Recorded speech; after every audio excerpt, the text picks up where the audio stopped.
ಗಳಿಗೆ ಈ ದಿನದ ಮಹಿಳಾ ಶಿಕ್ಷಣ ಅಂತಕ್ಕಂತಹ ಉಪನ್ಯಾಸ ಕಾರ್ಯಕ್ರಮಕ್ಕೆ ಸಹೃದಯದ ಸ್ವಾಗತವನ್ನು ಪ್ರೀತಿಯಿಂದ ನಿಮ್ಮೆಲ್ಲರಿಗೂ ಕೋರ್ತಾ, ಅದೇ ರೀತಿ ನನ್ನ ವಿದ್ಯಾರ್ಥಿನಿಯಾಗಿರ್ತಕ್ಕಂಥ ಸಂಗೀತಗಳಿಗೂ ಕೂಡ ವಿಶೇಷವಾಗಿರ್ತಕ್ಕಂಥ ಸ್ವಾಗತವನ್ನು ಈ ಒಂದು ಕಾರ್ಯಕ್ರಮಕ್ಕೆ ಕೋರ್ತಾ, ಈ ದಿನ ನಾವು ಮಹಿಳಾ ಶಿಕ್ಷಣ ಅಂತಕ್ಕಂತಹ ವಿಚಾರವಾಗಿ ಸ್ವಲ್ಪ ಅನಿಸಿಕೆಗಳನ್ನು ಹೇಳಬೇಕಾಗಿದೆ. ಯಾಕಪ್ಪ ಅಂದರೆ ಈ ಹಂತದಲ್ಲಿ ಬಹಳಷ್ಟು ಮುಖ್ಯವಾಗಿ ಮಕ್ಕಳಿಗೆ, ಹೆಣ್ಣು ಮಕ್ಕಳಿಗೆ ವಿಶೇಷವಾಗಿ ಶಿಕ್ಷಣ ಅಂತಕ್ಕಂಥದ್ದು ಎಲ್ರಿಗೂ ಬೇಕು.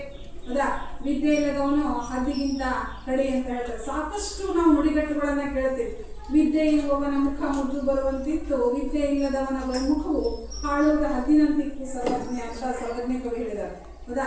ಅಂದ್ರೆ ನಿಮ್ಮ ಒಂದು ಬಾಹ್ಯ ರೂಪಕ್ಕಿಂತ ಆ ವಿದ್ಯೆನೇ ನಿಮಗೆ ಒಂದು ವಿಶೇಷವಾಗಿರ್ತಕ್ಕಂಥ ಕಳೆಯನ್ನ, ಸೌಂದರ್ಯವನ್ನ ಕೊಡುತ್ತೆ ಅಂತಕ್ಕಂಥದ್ದು.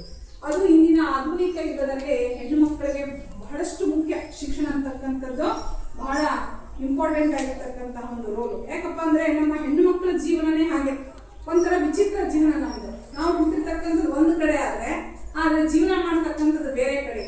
ಈ ತರ ಜೀವನ ಮಾಡುವ ಸಂದರ್ಭದಲ್ಲಿ ಸಾವಿರಾರು ಒಂದು ಹಂತಗಳನ್ನ, ಹೆಜ್ಜೆಗಳನ್ನ ನಾವು ಇಡಬೇಕಾಗುತ್ತೆ. ಹೌದಾ? Every 1000 miles begin with 1 step ಅನ್ನೋ ಹಾಗೆ ನಾವು ಸಾವಿರಾರು ಮೈಲಿಗಳನ್ನು ಕ್ರಮಿಸುವಾಗ ಸಾಕಷ್ಟು ಹೆಜ್ಜೆಗಳನ್ನು ನಾವು ಇಡ್ತೀವಿ. ಆದರೆ ಇಡಬೇಕಾಗಿರ್ತಕ್ಕಂಥ ಹೆಜ್ಜೆಗಳು ಬಹಳಷ್ಟು ಎಚ್ಚರಿಕೆಯಿಂದ ಇರಬೇಕು ಮತ್ತು ಅಷ್ಟೇ ಒಂದು ಜವಾಬ್ದಾರಿಪೂರ್ಣವಾಗಿರ್ತಕ್ಕಂಥ ಹೆಜ್ಜೆಯನ್ನು ನೋಡಬೇಕು. ಯಾಕಪ್ಪ ಅಂದ್ರೆ ಪ್ರಾಥಮಿಕ ಶಾಲೆಯಿಂದ ಅಥವಾ ಪೂರ್ವ ಪ್ರಾಥಮಿಕದಿಂದ ತಂದೆಯವರು, ತಾಯಿಯವರು, ಪೇರೆಂಟ್ಸ್ಗಳು ನಿಮ್ಮನ್ನ ಶಾಲೆಗೆ ಸೇರಿಸ್ತಾರೆ. ಯಾಕಪ್ಪ ಅಂದ್ರೆ ಶಿಕ್ಷಣ ಹಕ್ಕು ಕಾಯ್ದೆ ಇದೆ. ಅದೇ ರೈಟ್ ಟು ಎಜುಕೇಶನ್ ಅಂತಕ್ಕಂಥದ್ದು. ಈ ಒಂದು 2021ನೇ ಎ ವಿಧಿಯಲ್ಲಿ ಶಿಕ್ಷಣ ಹಕ್ಕು ಕಾಯ್ದೆ ಪ್ರತಿಯೊಬ್ಬರು 6 ರಿಂದ 14 ವರ್ಷದ ವಯೋಮಿತಿಯಲ್ಲಿರ್ತಕ್ಕಂಥ ಮಕ್ಕಳು ಫ್ರೀ ಅಂಡ್ ಕಂಪಲ್ಸರಿ ಎಜುಕೇಶನ್ ಪಡಿಬೇಕು. ಹೆಣ್ಣು ಮಕ್ಕಳು, ಗಂಡು ಮಕ್ಕಳು ಅಂದಂಗೆನೆ ಪಡಿಬೇಕು ಅಂತಕ್ಕಂಥದ್ದು. ಆದ್ರೆ ಇವತ್ತು ನಾನೀಗ ನಿಮ್ಮ ಜೊತೆ ಹಂಚ್ಕೊಂಡಿರ್ತಕ್ಕಂಥದ್ದು ಮಹಿಳಾ ಶಿಕ್ಷಣ. ವಿಶೇಷವಾಗಿ ನಾವು ವಿದ್ಯಾರ್ಥಿಗಳನ್ನು ಹೊರಗಿಟ್ಟು ನಮ್ಮ ವಿದ್ಯಾರ್ಥಿನಿಯನ್ನ ಒಳಗಿಟ್ಕೊಂಡು ಮಾಡಕತ್ತೇವೆ ಅಂದ್ರೆ ಏನರ್ಥ, ಬಹಳಷ್ಟು ಅದರ ಒಂದು ಅವಶ್ಯಕತೆ ನಮ್ಮೆಲ್ಲರಿಗೂ ಕೂಡ ಐತಿ ಅಂತ ಹೇಳ್ಬೋದು. To educate a woman is to educate an entire generation ಅಂತ ಹೇಳ್ಬೋದು. To educate a woman is to educate the entire generation ಅಂತ ಹೇಳ್ಬೋದು. ಅಂದ್ರೆ ಹೆಣ್ಣಂತೂ ಕಲಿತಾರೆ, ಶಾಲೆಯಂದು ತೆರೆದಂತೆ ಅಂತ ಹೇಳ್ತಾರೆ. ಹೆಣ್ಣು ಕುಟುಂಬದ ಕಣ್ಣು ಅಂತ ಹೇಳ್ತಾರೆ. ನೋಡಿ, ನಮ್ಮ ಪಾತ್ರಗಳು ಎಷ್ಟೆಷ್ಟು ವಿಚಿತ್ರವಾಗಿರ್ತವೆ. ತಾಯಿಯಾಗಿ ಮಾಡ್ತೀವಿ, ಮಗಳಾಗಿ ಮಾಡ್ತೀವಿ, ಸೊಸೆಯಾಗಿ ಮಾಡ್ತೀವಿ, ತಂಗಿಯಾಗಿ ಅಥವಾ ಸಹೋದರಿಯಾಗಿ ಕಾರ್ಯವನ್ನು ನಿರ್ವಹಿಸ್ತೀವಿ, ಅತ್ತೆಯಾಗಿ ಕಾರ್ಯನಿರ್ವಹಿಸ್ತೀವಿ, ಅಜ್ಜಿಯಾಗಿ ಕಾರ್ಯನಿರ್ವಹಿಸ್ತೀವಿ. ಎಷ್ಟು ರೂಪಗಳಿದಾವೆ ನಮಗೆಲ್ಲ ನೋಡಿದಾಗ. ಆದ್ರೆ ನಾವು ಬಾಲ್ಯದಿಂದ ಯೌವನಾವಸ್ಥೆಯಲ್ಲಿ ಪಡೀತಕ್ಕಂಥ ಶಿಕ್ಷಣ ಬಹಳಷ್ಟು ಮುಖ್ಯವಾಗುತ್ತೆ ಅಂತ ಹೇಳ್ಬೋದು. ಈಗ ಪ್ರತಿಯೊಂದು ಊರಿನಾಗ, ಪ್ರತಿ ಗ್ರಾಮದಾಗ ಕೂಡ ಸ್ಕೂಲ್ ಇದೆ. ಹೌದಾ? ಸ್ಕೂಲ್ ಇದ್ರೂ ಸಹಿತ ಮಕ್ಕಳು ಶಾಲೆಯಿಂದ ವಂಚಿತರಾಗ್ತಾ ಇದ್ದಾರೆ ಅಂತ ಹೇಳ್ಬೋದು. ಯಾಕೆ? ಒಂದು ಪಾಲಕರ ಒಂದು ಸಪೋರ್ಟ್ ಇಲ್ಲೇನೋ ಅನ್ನೋ ಒಂದು ನಿಟ್ಟಿನಾಗ ನಾವು ನೋಡ್ಬೋದು, ಅಥವಾ ಮಕ್ಕಳಿಗೆ ಕಲಿಯಕ್ಕೆ ಆಸಕ್ತಿ ಇಲ್ಲೇನೋ ಅನ್ನೋ ಒಂದು ನಿಟ್ಟಿನಲ್ಲಿ ನೋಡ್ಬೋದು. ಕಂದಾಚಾರಗಳಿಗೆ, ಕಟ್ಟುಪಾಡುಗಳಿಗೆ ಅಂಟಿಕೊಂಡಿದ್ದಾರೇನೋ ಅಂತಕ್ಕಂಥ ವಿಚಾರಗಳು ನಮಗೆ ಬರ್ತಾವೆ ಅಂತಕ್ಕಂಥದ್ದು. ಆದ್ರೆ ನಿಜವಾಗ್ಲೂ ಇದನ್ನೆಲ್ಲ ನಾವು ಬಿಟ್ಟು ಹಾಕ್ಬೇಕು. ನೀವು ನಿಜವಾಗ್ಲೂ ನಿಮ್ಮ ಪೇರೆಂಟ್ಸ್ಗೆಲ್ಲ ಥ್ಯಾಂಕ್ಸ್ ಹೇಳ್ಬೇಕು. ಯಾಕಪ್ಪ ಅಂದ್ರೆ ನಿಮ್ಮನ್ನೆಲ್ಲ ಅವ್ರು ಎಷ್ಟೋ ಮಳೆ ಚಳಿ ಒಂದಾಗೆಲ್ಲ ದುಡಿದು ನಿಮ್ಮನ್ನ ಶಾಲೆ ಕಳ್ಸಕತ್ತಾರಲ್ಲ, ಬಂದಿರ್ತಕ್ಕಂಥ ಒಂದು ಅವಧಿಯನ್ನ ಬಹಳಷ್ಟು ಚೆನ್ನಾಗಿ ಒಂದು ಬ್ಯೂಟಿಫುಲ್ನೆಸ್ ಆಗಿ ನೀವು ಮಾಡ್ಕೊಂಡು ಹೋಗ್ಬೇಕಾಗಿರ್ತಕ್ಕಂಥದ್ದು. ಹೌದಾ? ಎಷ್ಟೇ ಕಷ್ಟ ಬಂದು ಸಹಿತ ನಾವು ಶಾಲೆಯನ್ನ ಬಿಡೋಂಗಿಲ್ಲ.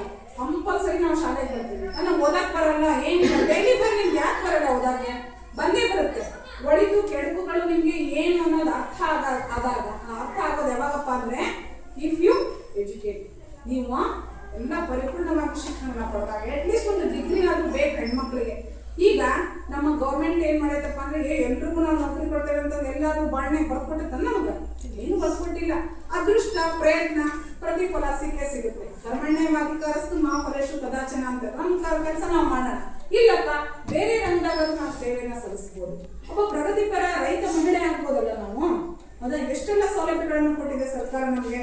30% ಸ್ಥಳೀಯ ಸಂಸ್ಥೆ ಅಥವಾ ಲೋಕಸಭೆ ಮತ್ತು ವಿಧಾನಸಭೆ ಚುನಾವಣೆಗಳಲ್ಲಿ ಭಾಗವಹಿಸ್ತಕ್ಕಂಥದ್ದು, ನಾರಿ ಶಕ್ತಿ ವಂದನ ಅಂತಕ್ಕಂಥ ಒಂದು ಅಧಿನಿಯಮವನ್ನ ಸರ್ಕಾರ ಜಾರಿಗೆ ತಂದಿರ್ತಕ್ಕಂಥದ್ದು. ಗ್ರಾಮ ಪಂಚಾಯತಿ ಮಟ್ಟದಲ್ಲಿ ಆಗಿರ್ಬೋದು, ಜಿಲ್ಲಾ ಪಂಚಾಯತಿ ಮಟ್ಟ, ತಾಲೂಕ್ ಪಂಚಾಯತಿ ಮಟ್ಟ ಅಷ್ಟೇ ಏಕೆ ಲೋಕಸಭೆ, ವಿಧಾನಸಭೆಯಲ್ಲಿ ಕೂಡ ಸ್ಪರ್ಧಿಸ್ತಕ್ಕಂಥ ಅವಕಾಶಗಳು ಯಾರಿಗೆ ಗೊತ್ತು? Turning point. ಪ್ರತಿಯೊಬ್ಬ ಮನುಷ್ಯನಿಗೂ ಕೂಡ ಒಂದು ಟರ್ನಿಂಗ್ ಪಾಯಿಂಟ್ ಅಂತಕ್ಕಂಥದ್ದು, ಮಹತ್ವದ ತಿರುವು ಅಂತಕ್ಕಂಥದ್ದು ಇದ್ದೇ ಇರುತ್ತೆ ಅಂತಕ್ಕಂಥದ್ದು. ಅದೇ ಹೆಣ್ಣು ಮಕ್ಕಳು ವಿಶೇಷವಾಗಿ ಬಹುಮುಖವಾಗಿರ್ತಕ್ಕಂಥ ಒಂದು ಪಾತ್ರವನ್ನ ನಮ್ಮ ಜೀವನದಲ್ಲಿ ನಾವು ನಿರ್ವಹಿಸಬೇಕಾಗುತ್ತೆ. ಹಾಗಾಗಿ ಜೆ. ಶಿವರುದ್ರಪ್ಪನವ್ರು ಹೇಳ್ತಾರೆ ಮಕ್ಕಳಿಗೆ, ಆಕಾಶದ ನೀತಿಯಲ್ಲಿ ಚಂದ್ರತಾರೆ ತೊಟ್ಟಿಲಲ್ಲಿ ಬೆಳಕಲಿಟ್ಟ ತೂಗಿದಾಕೆ ನಿನಗೆ ಬೇರೆ ಹೆಸರು ಬೇಕೆ, ಸ್ತ್ರೀ ಎಂದರೆ ಅಷ್ಟೇ ಸಾಕೆ ಅಂತಕ್ಕಂಥದ್ದು. ಹಸಿರು ಬೆಟ್ಟಗಳಲ್ಲಿ ಎದೆ ಹಾಲಿನ ಹೊಳೆಯ ಹರಿಸಿ ಬಯಣ ಹಸುರನಾಗಿಸಿ ನಿನಗೆ ಬೇರೆ ಹೆಸರು ಬೇಕೆ, ಸ್ತ್ರೀ ಎಂದರೆ ಅಷ್ಟೇ ಸಾಕೆ ಅಂತಕ್ಕಂಥದ್ದು. ದೀಪ ಮುಡಿಸಿ 10 ಹೊತ್ತಿಗೆ ಅನ್ನವನ್ನ ಉಣಿಸಿ ತಂದೆ ಮಗನ ತಬ್ಬಿದಾಕೆ, ಸ್ತ್ರೀ ನಿನಗೆ ಬೇರೆ ಹೆಸರು ಬೇಕೆ, ಸ್ತ್ರೀ ಅಂದರೆ ನಿನಗೆ ಅಷ್ಟೇ ಸಾಕೆ ಅಂತಕ್ಕಂಥದ್ದು. ಎಷ್ಟು ಸುಂದರವಾಗಿರ್ತಕ್ಕಂಥ ಕವಿತೆ ನೋಡಿ. ನಮ್ಮ ಪಾತ್ರಗಳೆಲ್ಲವೂ ಇಲ್ಲಿ ಬರ್ತಾ ಹೋಗ್ತವೆ ಅಂತಕ್ಕಂಥದ್ದನ್ನು ನಾವು ನೆನಪಬಹುದು.